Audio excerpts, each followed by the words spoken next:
YouTube family అందరికీ శ్రీరామనవమి శుభాకాంక్షలు. శ్రీరామనవమి రోజున చేసే ప్రత్యేక ప్రసాదాలు కలిబిడి, వడపప్పు ఎలా తయారు చేసుకోవాలో ఇప్పుడు చూద్దాం. అరకప్పు బియ్య పిండి తీసుకోవాలి. ఇది పొడి బియ్య పిండి అండి, తడిపిండి కాదు.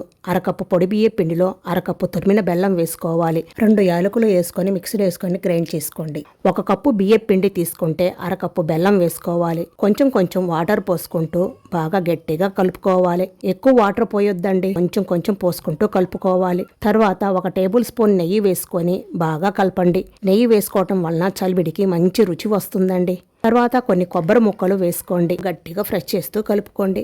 అప్పుడు ముద్దలా అవుతుంది. అంతేనండి, చలివిడి రెడీ అయిపోయింది. వడపప్పును ఒక 10 నిమిషాల పాటు నానబెట్టుకుని ఒక ప్లేట్లోకి వేసుకోండి. నీళ్లు ఏమీ లేకుండా వేసుకోవాలి. పచ్చిమిర్చి తరుగు, క్యారెట్ తరుగు, కేరా తరుగు, మామిడి తరుగు, కొబ్బరి తరుగు, రుచికి సరిపడా సాల్ట్ వేసుకొని మొత్తం కలిపేసుకోండి. అంతేనండి, వడపప్పు రెడీ. దేవుడికి వడపప్పు బెల్లం ముక్క పెట్టి దేవుడికి నైవేద్యంగా సమర్పించండి. మీరు ఎలా చేశారో కామెంట్ చేయండి. Thank you.